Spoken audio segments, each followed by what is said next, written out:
Hello বন্ধুগণ, আবার চলে আসলাম কোনো শিক্ষামূলক প্রতিষ্ঠান থেকে না। ফানি কনটেন্ট এখন কোনো মাথায় আসতেছে না।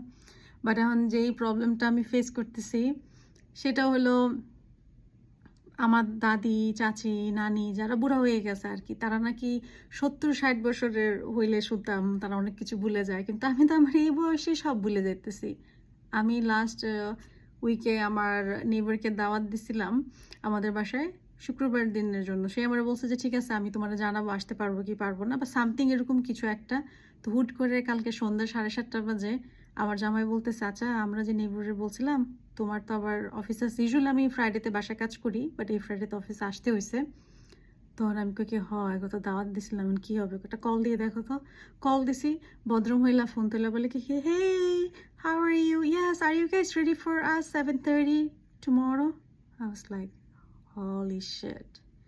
মানে এই বয়সেই মানুষজন দাওয়াত দিয়ে ভুইলা যাইতেছে। আমার পরবর্তী এই যে কি হবে? আমি তো পুরা হতাশ।